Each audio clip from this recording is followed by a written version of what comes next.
As a former leader of Bank of America, Merrill Lynch, Smith Barney, U.S. Trust, the Citi Private Bank, and Citigroup, our next guest has been called the most powerful woman on Wall Street. Sallie Krawcheck is now the CEO and co-founder of Ellevest, a digital financial advisory for women. Sallie, it's great to see you again. I don't know if you saw any of that last session. Wow. Yeah. You know, when you meet somebody whose actions have changed this nation in history. Now, I know, and I just want to ask you, because you and I have talked about this before, what if the Lilly Ledbetter case had not occurred, had not happened? What would the ecosystem of women in Wall Street look like today? Yeah, well, first of all, one of my favorite selfies on my phone is my selfie with Lilly Ledbetter. So just watching that,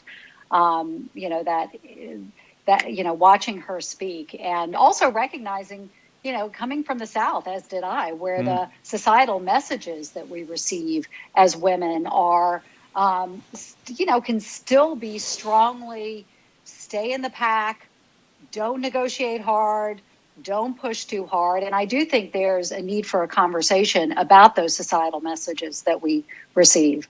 Look, I'd say on Wall Street today, there is progress. But it's still the law of small numbers. You see, that Citi has the next CEO coming in will be a woman. You see at Goldman that the new head of the private wealth business, the wealth management business, will be a woman.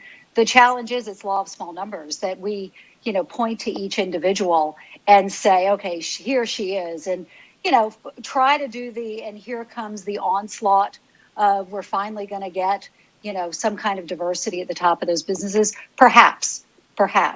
But we've been close before, and then we sort of fall back. And I think, the reason that we should care about it is not just, and the reason we should care about Wall Street is not just, that's an industry and they're well-paying jobs. But again, because it can set a tone for the broader society, where Wall Street, the investing business, overwhelmingly male. Is it any surprise then that men invest more than women do? That men tend to be more active in management of their money than women are? P.S. It's not because women aren't good at math or good at investing. They're actually better at investing than men. They have superior returns.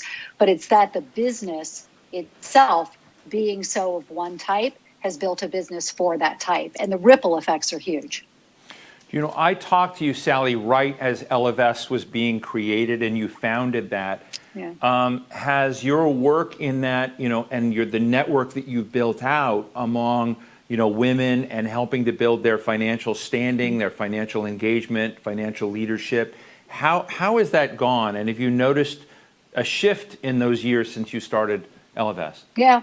So I'd say it's the best of times and it's the worst of times. I mean, we are sitting here in this pandemic where women are falling further behind, where, we've had unemployment rates among Latinx women north of 20%, among Black women, 17%, where the unemployment rate has been a couple percentage point higher for women than for men. So that 82 cents that women earn to a white man's dollar is certainly falling backwards during this period of time.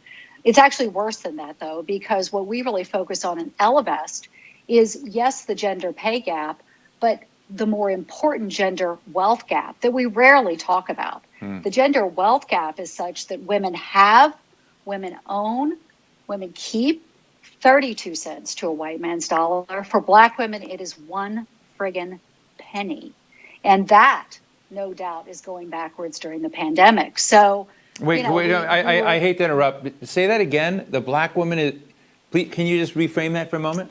Black women's wealth, the amount of money they have in the bank, they have in their home, minus the credit card debt they owe, minus the mortgage, so how much you got versus how much you owe is one penny to a white man's, which of course, wait, how can that be? If it goes backwards, of course, it means they're in debt.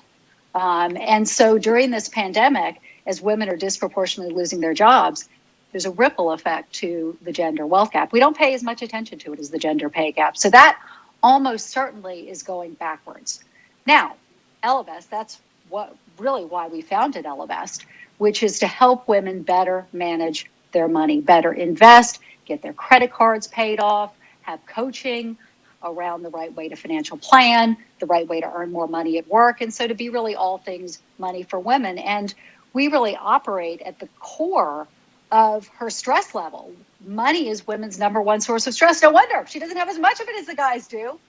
Taking action around it, saving, investing, budgeting is the number one driver of her confidence in her future. So we've seen a lot. Ellevest is growing very quickly. We've seen a lot of forward motion and momentum with Ellevest. However, the broader environment is pushing women backwards right now. I may get this question wrong, but you and I have kind of danced around it before. We know a lot of the same people in the financial sector. A lot of them are men. A lot of them are dominant. A lot of them are allies of this. But I guess there's a difference between what I call fig leaf action and real action. How much of what needs to happen in the financial sector regarding equity and fairness with women is that we see fig leaf action from leaders as opposed to real action? And are you sensing any shift? Well, I'd probably sort of say it a little bit differently. I'd say that a lot of the senior roles that women get, you look at a Jane Fraser at Citi.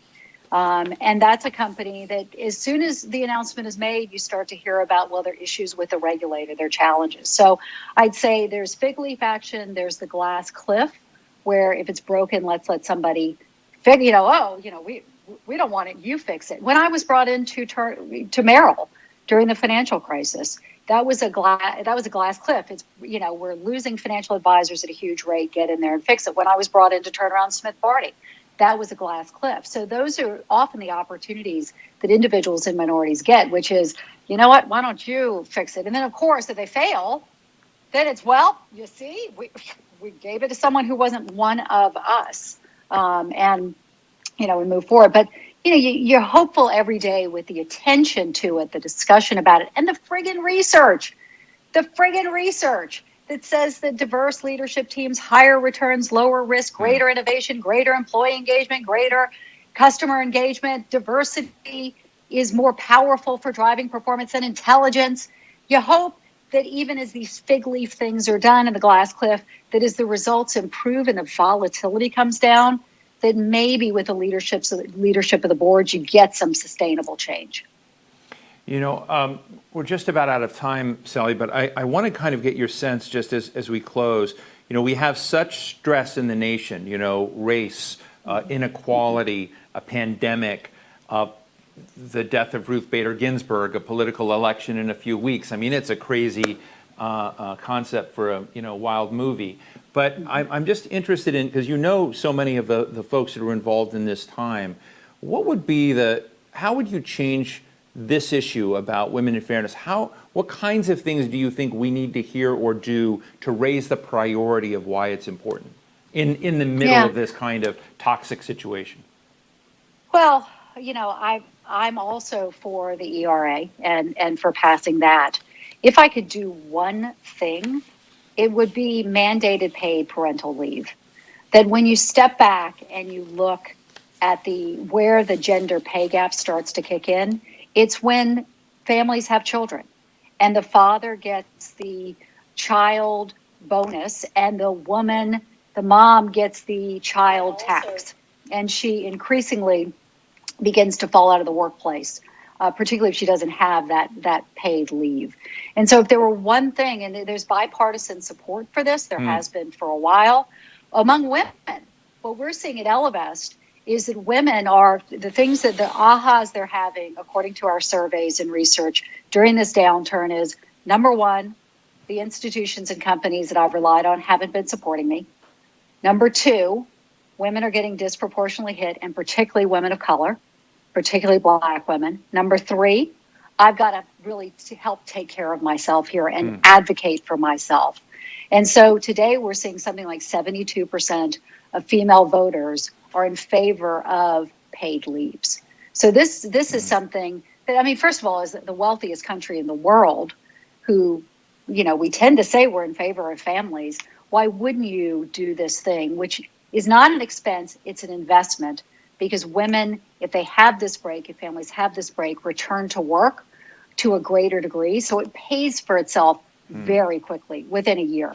So why can't we make a fast returning investment, because right now, sitting here in the pandemic, we're at risk of women losing literally decades of economic and professional advancement. We are at a very precarious time. Well, Sallie Krawcheck, co-founder and CEO of Ellevest, and always someone who stretches my mind on these issues. Thank you so much for joining us today, and great to see you. Thank you. Good to be here.